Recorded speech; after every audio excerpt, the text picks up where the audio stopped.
Yes, thank you for having me. It's great to be up here, and I'm part of the cohort who will be coming up to Manchester and Salford in 2011. So this is a great first experience of talking and working, hopefully, with you guys in the future.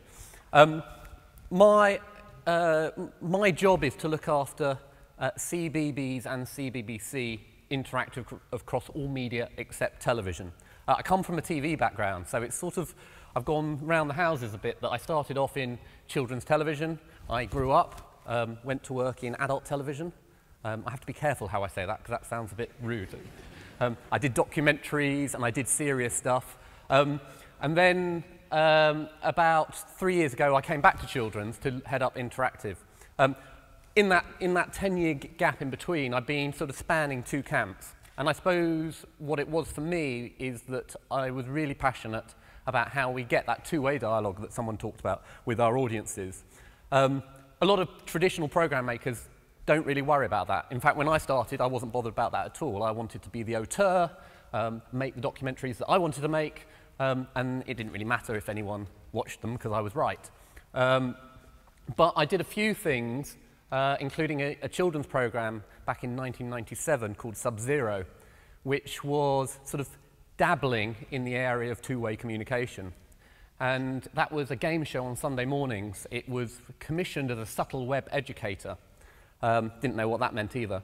And we were trying to find out how children were engaging with the web. And we came up with this game show, a bit like Crystal Maze, but live on Sunday mornings, where we were going to have two teams, boys versus girls, and we were going to get kids around the country to join in with their teams and help those studio competitors sort of in various competitions. And we went around the country trying to set up live web links through internet cafes, a bit like Skype. Except in those days you actually had to go and knock on the door of the web cafe, ask them whether they were interested, and then spend about another 2 months negotiating to get an ISDN line put in.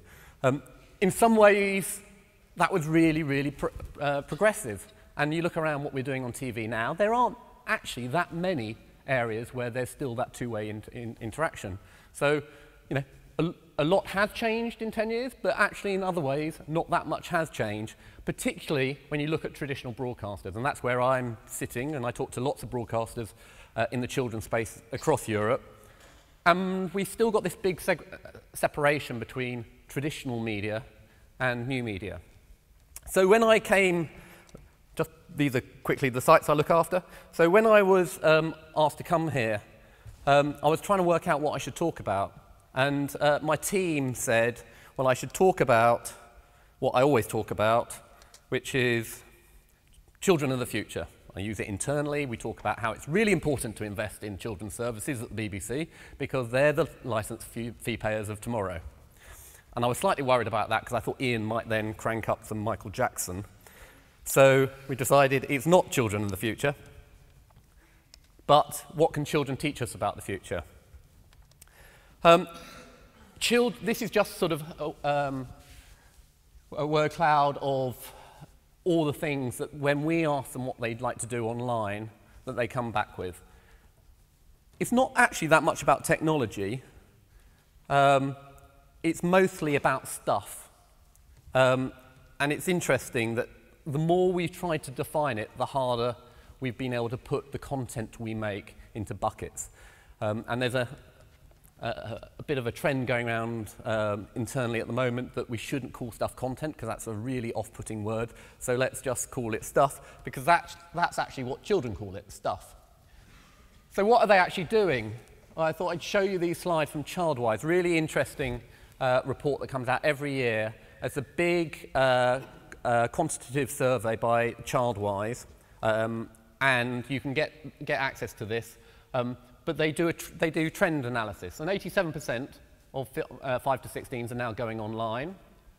79% are going online at home. Interestingly, actually a lot of broadband adoption is in those households where there are families, so kids are having more access to high-speed broadband than you would think than the national average. 55% own a computer or a laptop. 25 of, I think it's 25% of under 12s have their own laptop. So these are 16s if it's not already marked. 53% go online daily. You might think that's to be expected, a lot of them going online at school, but 37% now have access in their own bedroom, and 23% are using their internet connections for over 3 hours a day. Now, if you think the average under 16-year-old has a pretty regulated world, they come home from school, they've got to do homework, they've got to have tea, there aren't that many hours left in the evening before they have to go to bed. So that is pretty intense stuff. But what we wanted to do was also look at how it was affecting the different ages. So I'm particularly interested in the 7 to 12s, because that's the target age range for CBBC, and find out exactly who's doing what. So this is TV consumption, the number of hours that children are watching on average TV during the weekdays. I think this is average across the week, but think of it mostly, it's a pattern for the weekdays. So on average, they're watching between 2 and 3 hours of TV an evening. This is the pattern of what they're doing going online. It's actually not as high as you might think, but a lot of that has to do with there's one computer in the house, they're probably fighting for their allocated screen time with siblings, or dad's going to come home and use the machine, etc. And even those kids who do have computers in their own bedroom, they want to be part of the social experience happening in the lounge, so they won't necessarily be on the laptop all the time. And then add in games consoles. The peak surprised me. I thought it would be higher up, but that's generally how much kids are watching, watching screens where they're playing games. So not online, but other games consoles, either with their own screens, handhelds, or linked up to a TV. But what was really interesting was that last year, if you add the green line and the blue line together, for the first time in the UK, children were spending more time on other screens than television. And that sort of sends ripples through an organisation like ours, going, oh, TV's dead. What are we going to do about it? And there's two answers to that. One is it's only kids, so we don't have to worry about it. And it's quite an often rehearsed argument that actually, it's like Radio 4. Most young people don't listen to Radio 4, but they end up listening to the Today programme and things when they're older. So obviously something happens in society that changes us from being sort of Radio 1 listeners to then calming down and listening to the Today programme. So everything's rosy in the world of traditional media. The other extreme is that actually this is an audience who are doing something different for the very first time. This is the first audience who've been able to get video and expects video to work on a machine other than a television. We're still sort of coming through going, it's actually quite good when it doesn't judder. They're coming at it from the position and saying, it's juddering, get us a new computer. So something's changing there, and those behaviours are quite significant. Just thought I'd add that one in, how many children are reading for pleasure these days. Not sure whether I suspect that's mostly at the moment on traditional books, but it might change in years to come. So very quickly, again, from ChildWise data, this is who's going online every day and hours they're spending online. And over the last couple of years, it's starting to shift younger. It's pretty obvious, I think, that at 11 to 12, kids go to secondary school, they're going online more, they're doing more homework, they're being encouraged to go online more by schools, and they probably have a little bit more independence about what they're choosing to do when they get home. And then the amount of time they're spending online goes up significantly when they're hitting 13, 14, 15. And there's no coincidence that it's about 11 when kids start gravitating, well, girls start gravitating to social networking sites, and boys are gravitating to hardcore MMOGs. And of course, BBC, we don't do either of those because we don't like beat-em-ups and shoot-em-ups. But that's a real problem for us. But is it a trend which is going to continue to go younger and younger, or is it just something about how kids are engineered? I put this slide in because we did our own research about where kids were going. We were trying to find out how well is CBBC doing against our competitors. All the circled areas are other broadcasters who have websites. So that's what we were interested in. And, this is not the point of this slide, but CBBC is doing very well, thank you. But what was interesting was, where are all these other players coming from in the kids space? Google, yeah, well, you probably expect that. Children are using Google a lot. YouTube, massive uptake for children using YouTube. It goes back to that video works now, and they want to be able to get it whenever and wherever they want it. This is a bit of a weird one. eBay. I don't know that many 9, 10-year-olds who are trading, but this is the stats that they came back with. But there are all sorts of other people creeping in there. Wikipedia, Homework probably, Bebo. So it's becoming a really fragmented market. And we've already seen that happen in television. So in television, there are 30+ children's channels now available in most multi-channel homes. And as a result, most children, when they go home now, don't watch the same thing as their mates are watching, and they don't have the same playground conversations that we might have done when we were kids about, did you watch Grange Hill last night? And that's what's happening in TV, because they could be watching SpongeBob on one channel, they could be watching a different episode of SpongeBob on another channel, and so that shared experience that TV used to satisfy has disappeared. The thought is that possibly online, the ability to be in a connected environment is actually now replacing that opportunity to have that shared experience. So it's not a surprise that Club Penguin is a social experience doing well.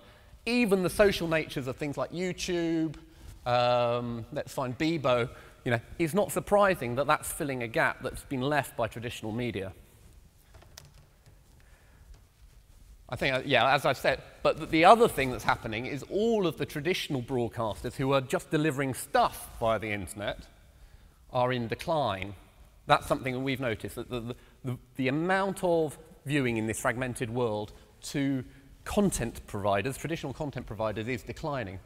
And what's coming up are the big aggregators are on the increase. Let's see another one. Social stuff is on the increase. Yeah, Club Penguin, social stuff is on the increase. So there's something going on there which is about how children consume. So what's changed? Well, technology today means they expect their stuff to be instant. I think this audience particularly really know the true meaning of on-demand. They expect it. If they could sit down in front of a TV, they know that they can find some children's programming. They don't really care which brand it is, as long as it's one of their favourite brands, and they can watch it there and then. Adults work in a sort of different mindset. They expect it to be interactive. There's the classic story of the child who goes to spend their time with the granny, and granny's only got Freeview or hasn't got a PVR, and they press the buttons, and the child turns around and says, "Granny, I think your TV set's broken," because it's just good old-fashioned linear scheduled TV. So they do expect their devices to be responsive, and interestingly we find that they expect them to be as responsive as the very best consoles, which is something that things like even interactive TV can't keep up with. They expect it to be everywhere. It just goes without saying that if you're a fan of High School Musical, you expect to be able to find the magazine in the shop, you expect to be able to find it online, you expect to be able to do the play in your school. So we've got to reinvent ourselves in that world. And they expect stuff to be in endless supply. If you've got kids, you know that. They don't expect it to run out. So I'll jump past this because I haven't got time for these. These are some of the things that we've learnt about children. But the point of putting this up is that the contention is these children are therefore somehow radically different, and they're going through these changes. And I'm not so sure that's the case. These are some examples which I was going to show. Let me go through. My view is that children may have changed, childhood may have changed, and the environment that they're living in may have changed, but fundamentally children are the same. And I'm going to give you a very quick example. That my daughter, who's 3, now, she goes through all the role-playing things that Mum and Dad, that we used to do as kids, like tea parties and things, but her most favourite toy at the moment is a little plastic mobile phone that came on the front of a magazine. And what's even worse about it, she picks it up and she talks to her gran and she goes, yeah, see you later, see you when I get back home from work, yeah. And I just see myself being mirrored every day doing that. And her other toys, which were the traditional going to the shop and buying stuff from the supermarket, now has a scanner. So if you go to Early Learning Centre, they have scanners where you can zap your stuff. So what I'd say is, it's not so much about that children are acting differently. But just have a look at yourselves quickly, and apart from the two things I've circled, they're pretty much the same as adults. And above all else, we're also social animals. We also want a voice, and we also love to play, but we just need permission, and they've already got that. Thank you.